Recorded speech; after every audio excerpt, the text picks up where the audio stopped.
Olá pessoal, eu sou Ana Paula de Barcelos, eu sou professora titular de Direito Constitucional da UERJ, no Rio de Janeiro, e eu estou aqui para conversar um pouco com vocês sobre uma das discussões jurídicas, talvez a mais importante que a gente está enfrentando no Brasil, no contexto da pandemia do coronavírus, que é a questão das competências federativas. Basicamente, quem pode fazer o quê nesse contexto, nesse momento que a gente está vivendo de, enfim, pandemia, emergência sanitária, e esse é um tema profundamente importante para o direito constitucional como um todo e que tem vindo à tona com muitos questionamentos, uma série de ações judiciais, a DINs no Supremo, a DPFs. Então vamos ver um pouquinho para a gente entender quais são os parâmetros constitucionais, afinal, que estão em discussão aqui.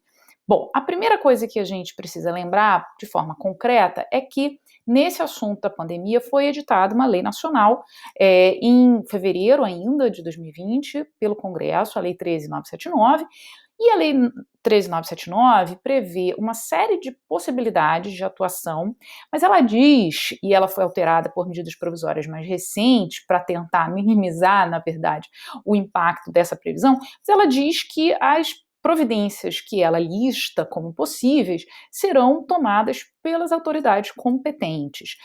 A questão é, bom, quem são as autoridades competentes? Eu disse que as medidas provisórias tentam minimizar um pouco isso, porque as medidas provisórias tentam concentrar na União e em autoridades da União federais a definição de algumas questões como serviços essenciais, o que são serviços essenciais, que têm que funcionar, que não podem ser restringidos por estados e municípios, outras competências em relação a providências de saúde no âmbito do SUS, enfim, esse não é o ponto agora. O ponto é um pouco a gente entender como que a discussão começa. Então, a discussão começa com esta lei nacional, e aí, a partir desta lei, uma série de atos vão começar a ser praticados por estados e por municípios, e pelo Distrito Federal também. E aí a gente vai ver o que a Constituição diz, quer dizer, quem são essas autoridades competentes. E aí é preciso a gente lembrar como as competências estão distribuídas entre os entes federados pela Constituição de 88. Quer dizer, a Constituição tem um sistema complexo de distribuição de competências que faz conviver, de um lado, competências privativas dos entes, tanto competências legislativas, e vamos começar por elas, como competências político-administrativas também, mas iniciando pelas legislativas. Então, há alguns assuntos que apenas cada ente é encarregado, é competente para disciplinar por meio de lei, e existem assuntos em que essa competência é compartilhada.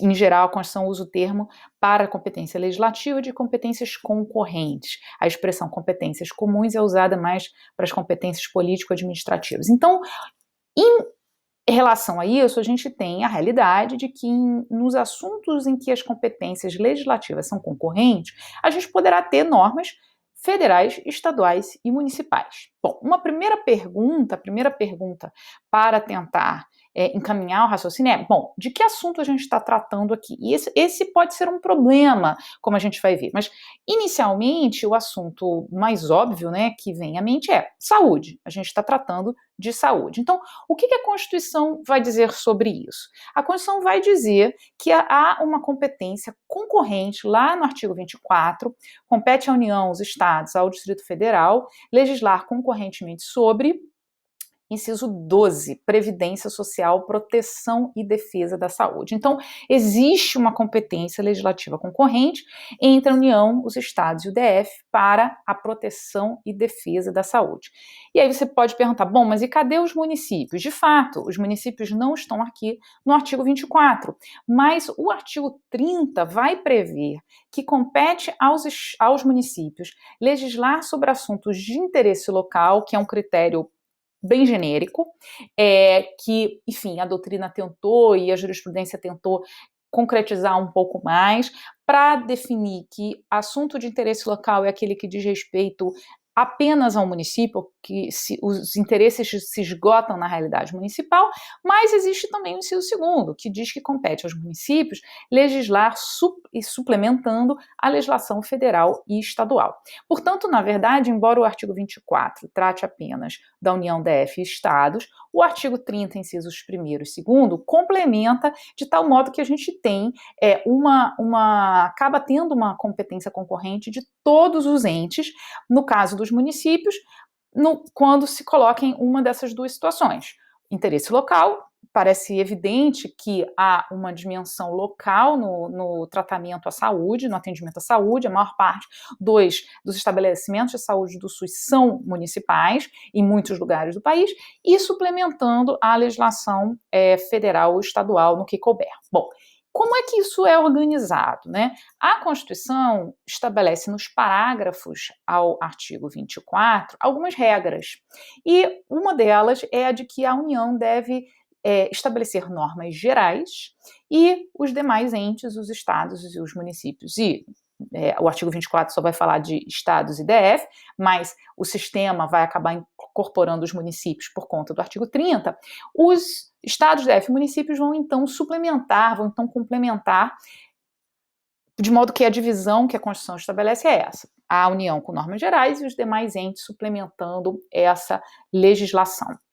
Bom, agora, em relação às competências político-administrativas, ou seja, a possibilidade de praticar atos para dar execução às leis. E boa parte de atos municipais e também estaduais foram praticados na linha desta competência político-administrativa, como uma aplicação direta da tal lei nacional que eu mencionei antes.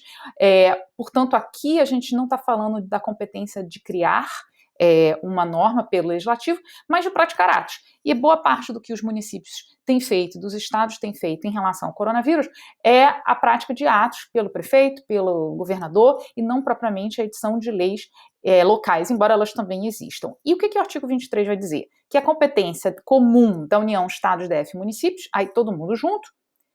Inciso 2º, cuidar da saúde e assistência pública. Então, existe, na verdade, uma competência comum aí que vai congregar todos os entes nesse contexto.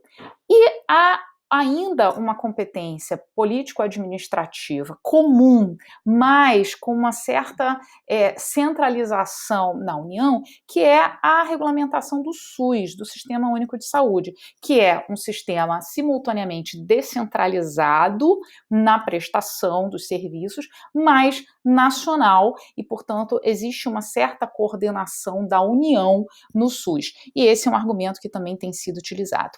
Há um segundo elemento, e finalizando, que tem sido discutido nesse contexto, porque, na verdade, tudo que a gente falou diz respeito à competência em relação à saúde, para editar leis, praticar atos administrativos e tal, mas muitas das previsões que estados e municípios estão editando, e a própria União, acabam interagindo com outros assuntos. Um dos assuntos, por exemplo, que tem sido objeto de restrição e regulamentação específica é transporte. E aí a gente vai ver que o artigo 22 vai atribuir à União competência privativa, né? É uma das hipóteses de competência privativa legislativa, legislar sobre trânsito e transporte. Então, a gente vai ter aqui uma necessidade de coordenar a interpretação dessas normas, das normas sobre saúde, com repercussões sobre transporte, para então, no fim, definir quem é que tem a competência, ou, no caso de conflito entre as normas, quem é que tem a competência. Já há duas manifestações do Supremo, na verdade monocráticas, do ministro Marco Aurélio, uma em relação à lei federal, dizendo, a Lei 13.979, dizendo que ela não violou as competências dos municípios, dos estados e do DF, e dando uma interpretação conforme para que essas competências sejam respeitadas. Mas ali a discussão era em tese. E há uma segunda decisão também do Supremo, já examinando as medidas provisórias que alteraram essa lei, dizendo que preservando as competências da União, pelo menos por enquanto, quer dizer, a centralização da União, sob o argumento de que se trata de SUS, que o SUS é nacional, a União tem uma predominância na regulamentação, e considerando a importância em relação a alguns assuntos de se tratar de forma nacional, uniforme, determinadas matérias. Então, a gente vai acompanhar para ver como essa questão vai se desenvolver. Um abraço, tchau, tchau.